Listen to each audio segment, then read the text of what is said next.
Hello friends, स्वागत है आप सभी का आपके अपने यूट्यूब चैनल एजी क्लासेस पे। दोस्तों, आप लोग सीटेट की तैयारी कर रहे हैं, उसमें आपको सबसे पहले सीडीपी पढ़ना पड़ता है। और सीडीपी का जो सिलेबस है उसमें आज हम लोग पढ़ने वाले हैं एक प्रैक्टिस सेट है जिसमें आपके 30 प्रश्न होंगे। उसमें आप देखिए स्कोर कितना कर पाते हैं और उसके साथ हम लोग आंसर भी करते चलेंगे। सबसे पहला आंसर आपको दिख रहा होगा। पहला प्रश्न देखिए यहाँ पे ध्यान से, कह रहा है कि एक समावेशी व्यवस्था जो होती है में कौन कौन यानी कौन किसकी जरूरतों के अनुसार यथोचित संयोजन करता है। अब देखिए समझिए थोड़ा सा बात को, हम लोग समावेशी शिक्षा के बारे में हम लोग बात करते हैं। तो देखिए समावेशी शिक्षा यानी समावेशी व्यवस्था जो होती है उसमें क्या किया जाता है कि जो जितने भी तरह के बालक होते हैं, चाहे वो सामान्य बालक हो या विशिष्ट बालक हो, है ना, ये सारे बच्चों को क्या कर दिया जाता है, वो एक तरीके में यानी कि एक साथ एक ही तरीके से क्या किया जाता है जब शिक्षा दी जाती है, जिसमें क्या किया जाता है कि इसमें बच्चों के अनुसार ही बात की जाती है, यानी कि बच्चों को जो जरूरत है उस हिसाब से क्या किया जाता है, शिक्षा दी जाती है। तो सबसे पहले अगर हम बात करें कि पेरेंट यानी कि इसमें अभिभावक की कोई ज़रूरत नहीं पड़ती है ना।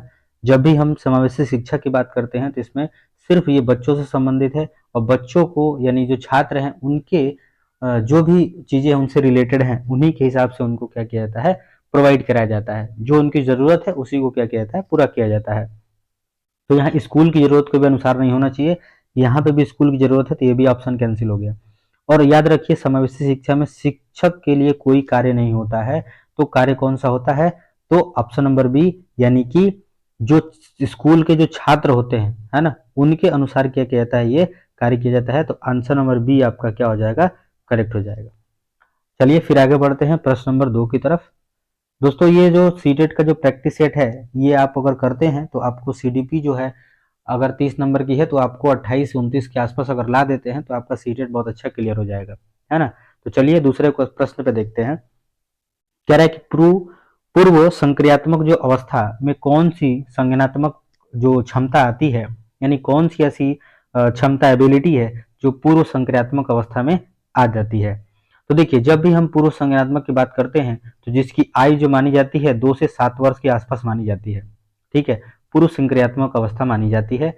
और इसमें ये कहा जाता है कि जीन पियाजे के द्वारा जो संज्ञानात्मक विकास दिया गया है ना, ये द्वितीय अवस्था की बात करता है और इसमें लक्ष्य निर्देशित व्यवहार की क्षमता आ जाती है ना। यानी कि लक्ष्य जो होता है हमारा वो निर्धारित करने की क्या जाती है, क्षमता हो जाती है, व्यवहार में क्षमता पाई जाती है, ठीक है। वे उसी को लक्ष्य मानकर क्या करता है, जो बच्चा होता है जो ठीक उतना ही कार्य करते हैं तथा बालक एक समय में एक से और एक ही वस्तु पर ध्यान केंद्रित कर पाते हैं, ठीक है। उसी के अनुसार क्या करते हैं, अपने लक्ष्य को क्या करते हैं, ये पूरा करते हैं। इसका मतलब ये जीन पियाजे के द्वारा दिया गया जो संज्ञानात्मक विकास की दूसरी अवस्था है और ये जो अवस्था मानी जाती है 2 से 7 साल मानी जाती है। साथ में ये जो क्षमता आती है उसमें लक्ष्य निर्देशन की क्षमता क्या हो जाती है, आ जाती है। आगे बात करते हैं प्रश्न नंबर 3 की। प्रश्न नंबर 3 में हम बात करते हैं असर्शन की, जिसे कथन दिया है हमारे पास और कुछ निष्कर्ष दिए गए हैं। तो अगर कथन को हम पढ़ते हैं तो ध्यान से देखिए, करा कि पढ़ाते समय एक शिक्षक को पाठ्य सामग्री को दर्शाने के लिए विभिन्न तरीके अपनाने चाहिए। ये हमारा ये कथन कहता है। दूसरा उसका रीजन क्या दे रहा है, कारण में देखिए शिक्षक को अधिगमकर्ताओं की विविध आवश्यकताओं हेतु अपने शिक्षा शास्त्र को उनके अनुकूल क्या करना चाहिए, बनाना चाहिए। मतलब देखिए कि जब एज ए टीचर आप किसी को पढ़ाने जा रहे हैं तो अगर किसी बच्चे को कोई चीज़ समझ में नहीं आती है तो हमें क्या करना होगा, पाठ्य सामग्री जो भी है उसको दिखाने के लिए, उसको समझाने के लिए हमें क्या करना होगा, विभिन्न तरीकों का प्रयोग करना होगा, ठीक है।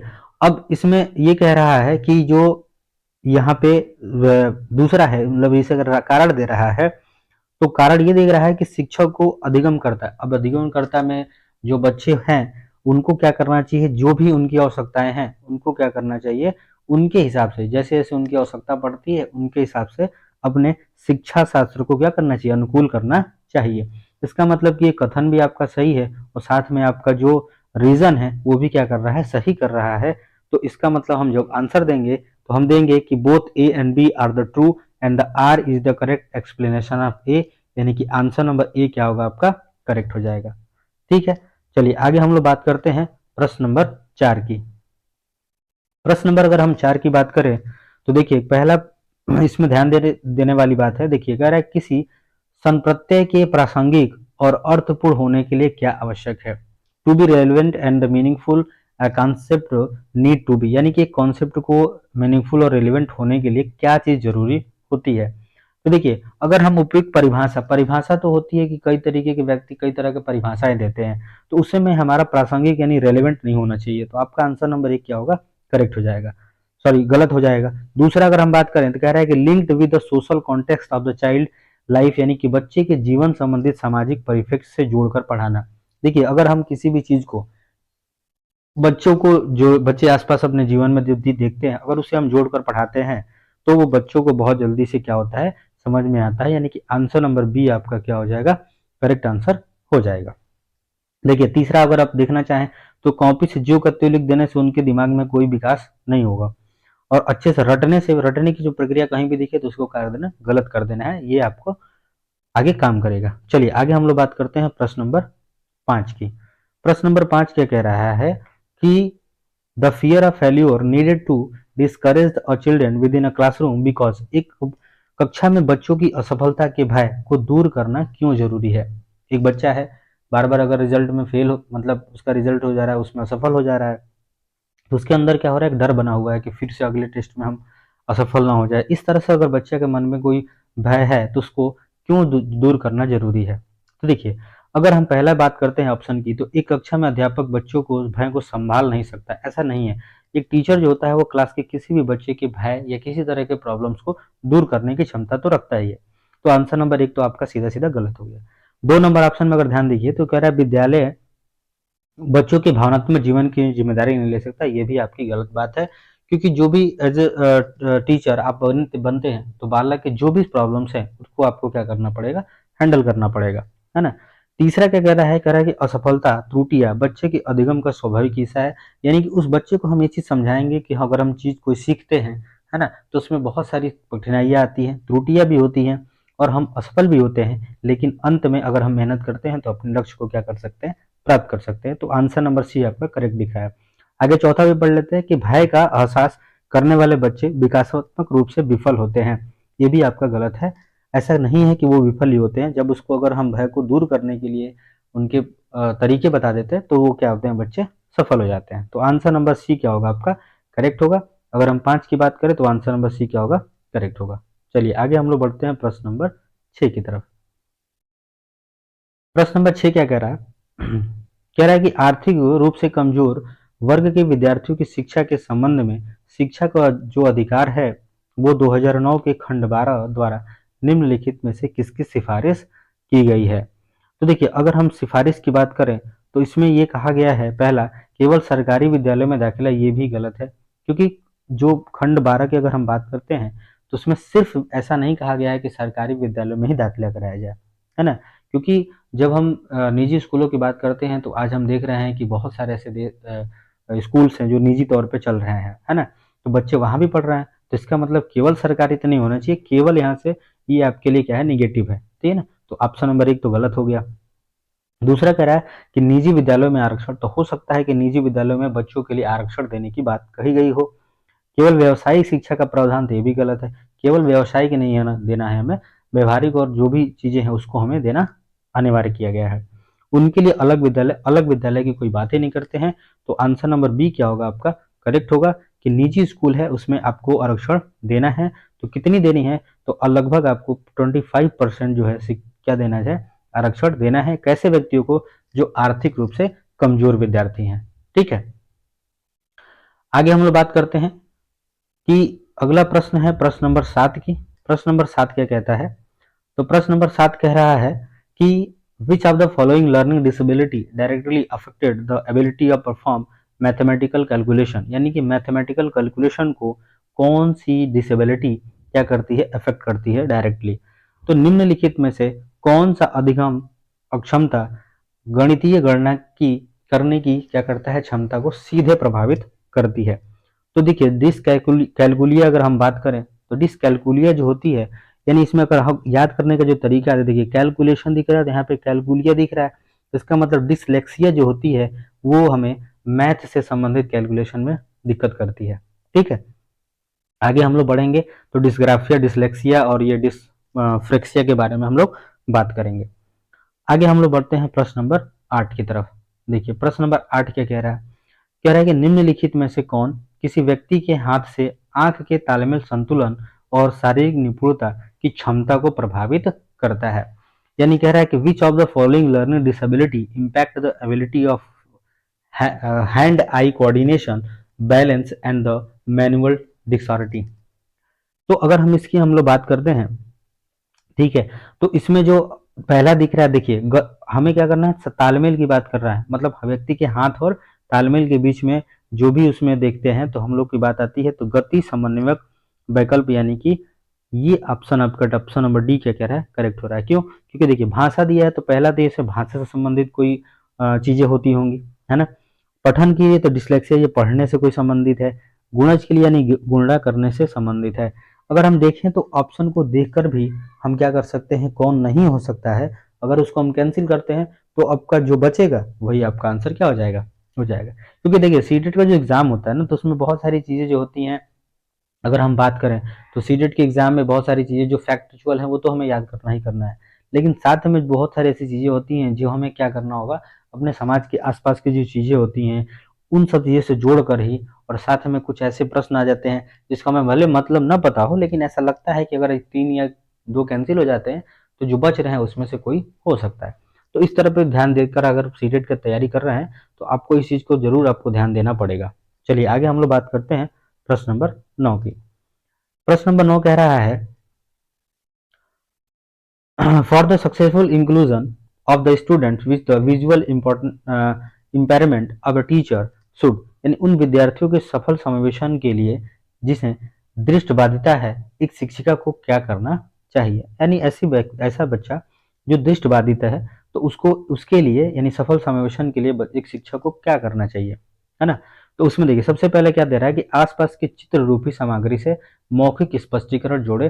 तो हम उसको सबसे जो आसान यानी जो सबसे उसके बच्चे के लिए तैयारी होगा तो वो क्या करना होगा कि उसे मौखिक नोट्स बनाए, यानी कि जो आसपास की जो चीजें हैं उस हिसाब से उसको मौखिक रूप से क्या करे, समझाए। क्योंकि उस बच्चे को जब देख ही नहीं रहा है, विजुअली वो इम्पेयरमेंट है, तो वहां पे हमें क्या करना होगा, मौखिक रूप से बच्चे को समझाना पड़ेगा।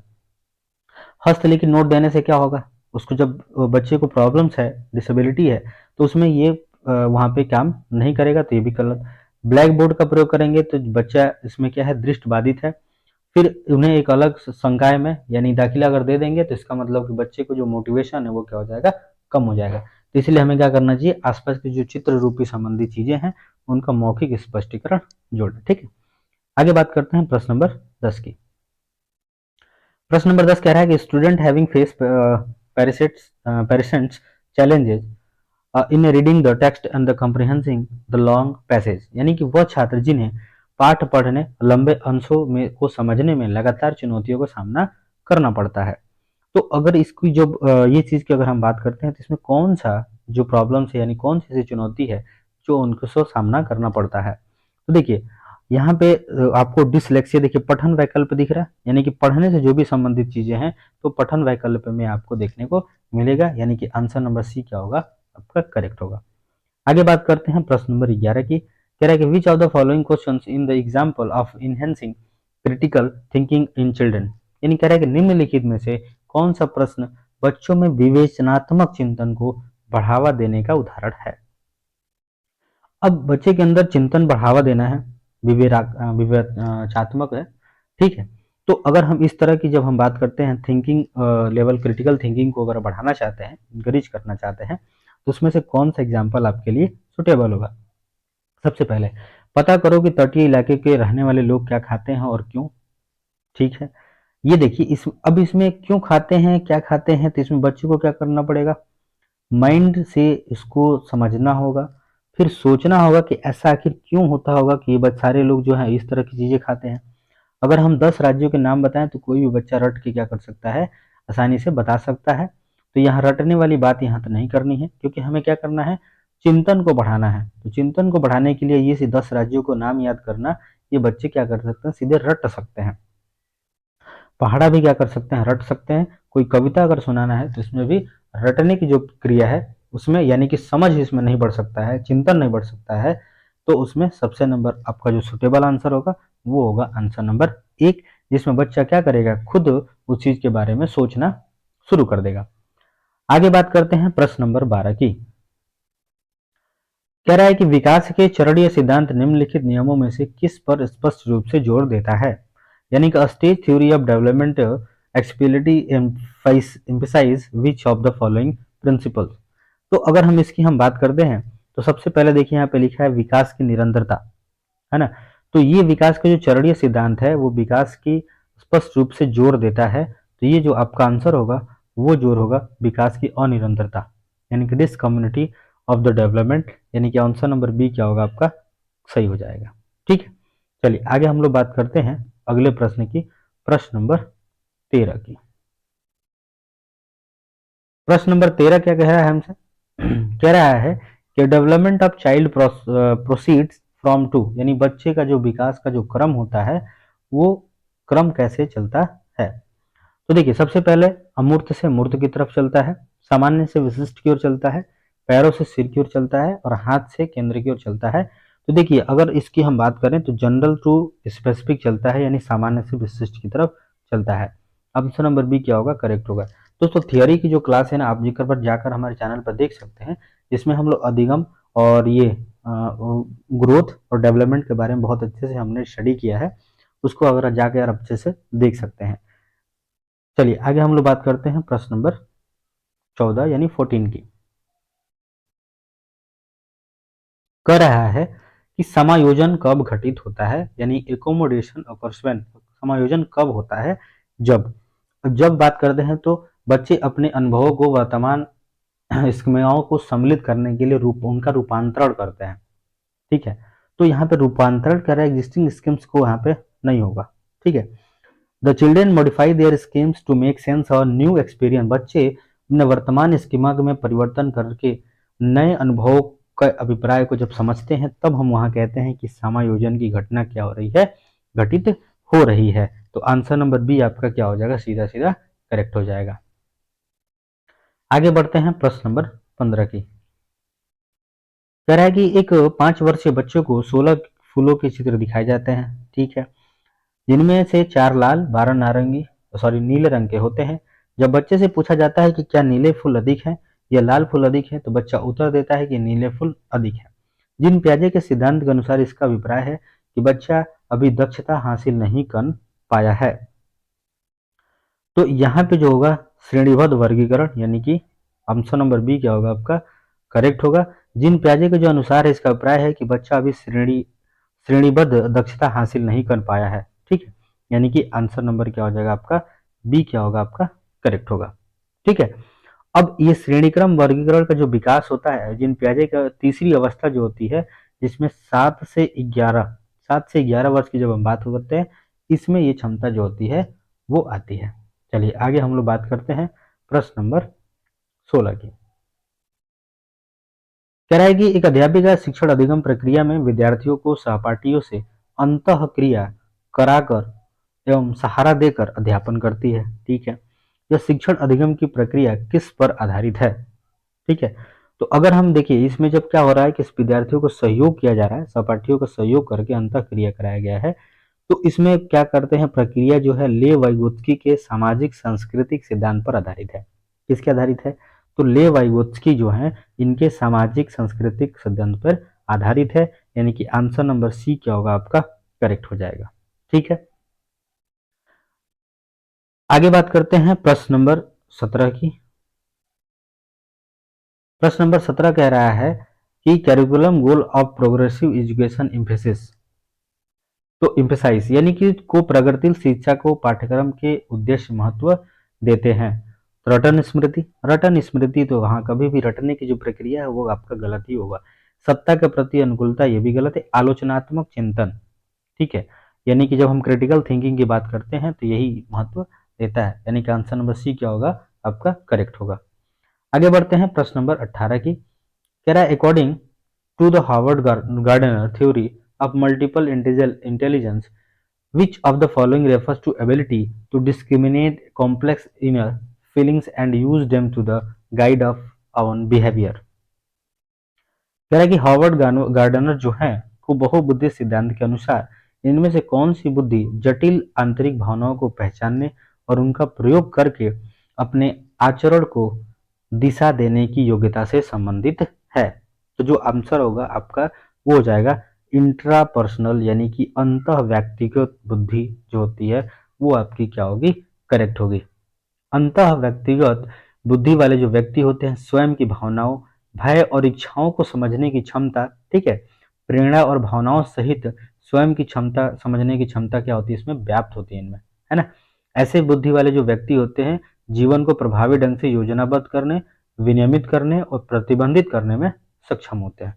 ये दार्शनिक और आध्यात्मिक नेता आदि इस प्रकार की उच्च बुद्धि में देखी जा सकती है, ये भी आपको याद रखना है। और एक प्रश्न आपका यहाँ से और बनता है कि जो बहुबुद्धि का सिद्धांत का जो था थियोरी वो किसने दिया था? तो हार्वर्ड गार्डनर ने दिया था।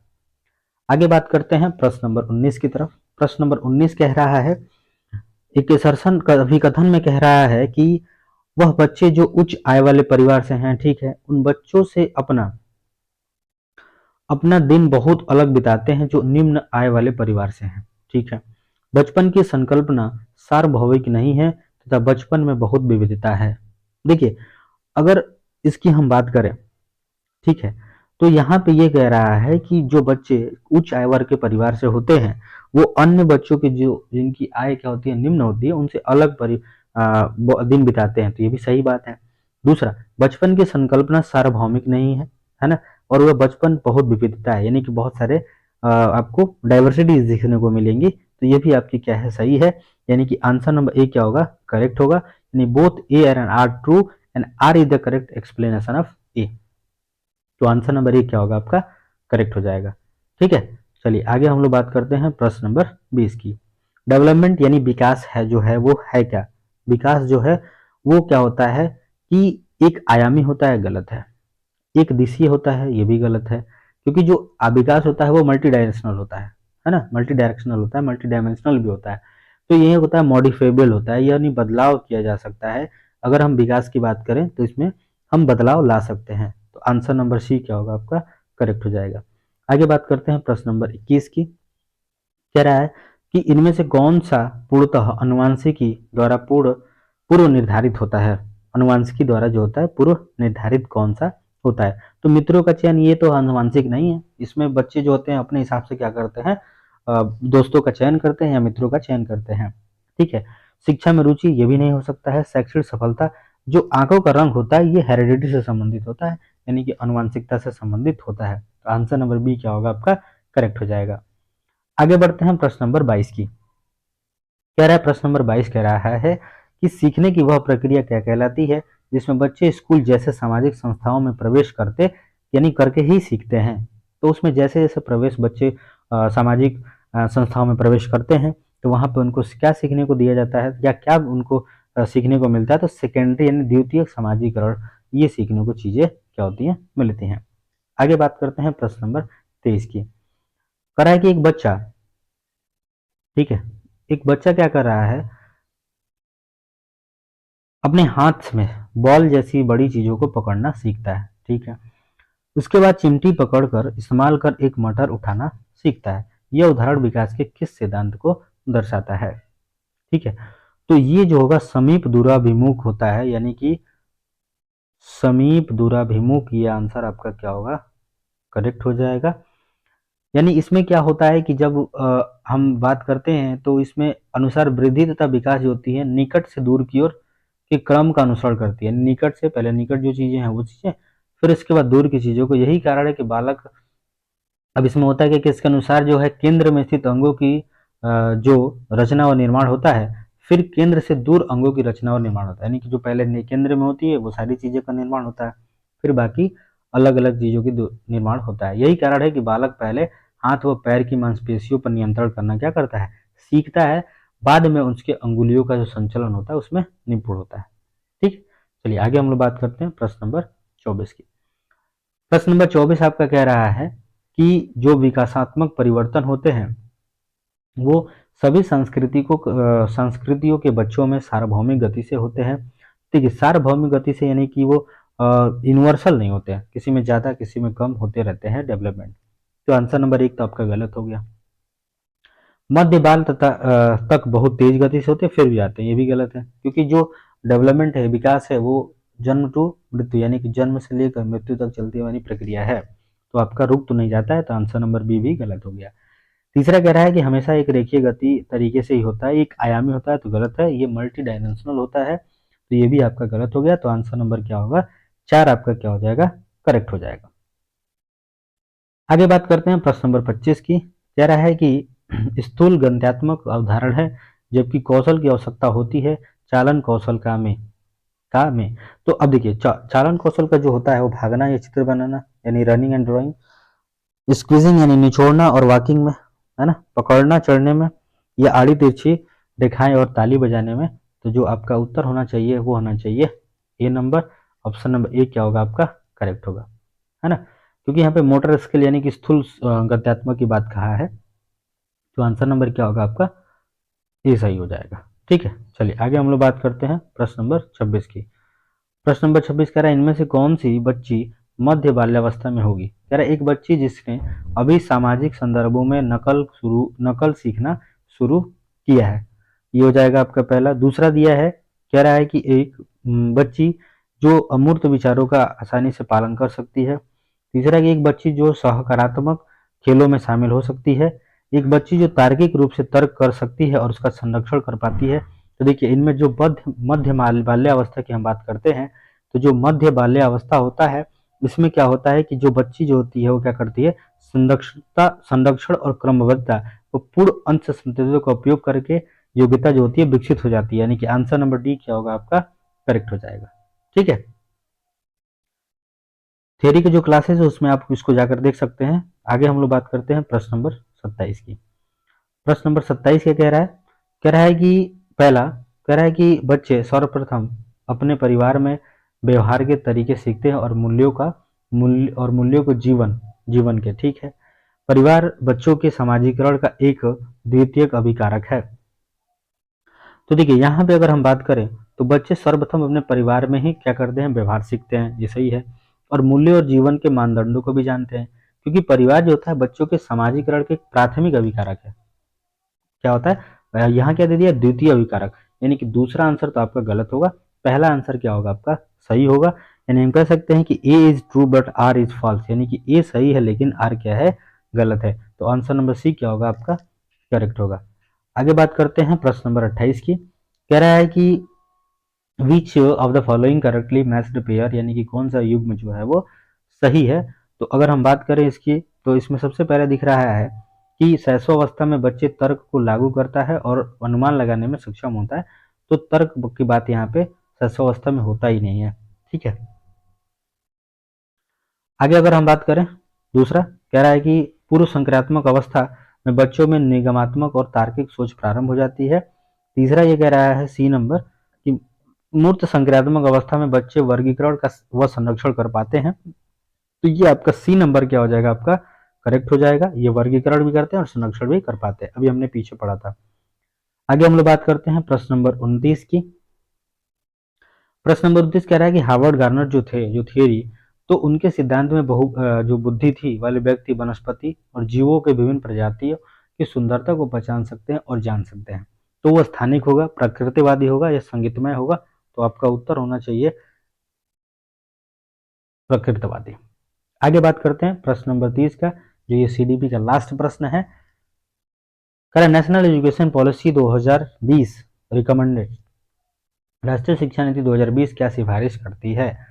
तो बहुभाषावाद, एक भाषावाद, पाठ्यक्रम का मानकीकरण कहाँ भी दिख जाए तो आपका गलत है, स्टैंडर्डाइजेशन नहीं होना चाहिए, यहाँ भी मानकीकरण है, एक भाषावाद की नहीं कर रहा, बहुत भाषा यानी मल्टी लैंग्विस्टिक की बात करता है, तो आंसर नंबर क्या होगा आपका, ए क्या होगा आपका, करेक्ट होगा। तो दोस्तों अब आप बता सकते हैं कि आपका जो 30 प्रश्न का जो सीडीपी का था, 30 में आपने कितना स्कोर किया है, और जब ये सीडीपी अगर हम हो जाए, सीडीपी की जब हम बात करेंगे तो 30 में से आपको कम से कम 30 में से 29 या 28 नंबर तो लाना ही लाना है, तब जाके आप सीटेट को क्या कर सकते हैं, अच्छे से क्वालिफाई कर सकते हैं। फिर मिलते हैं आपको अगले वीडियो में, तब तक के लिए धन्यवाद, जय हिंद।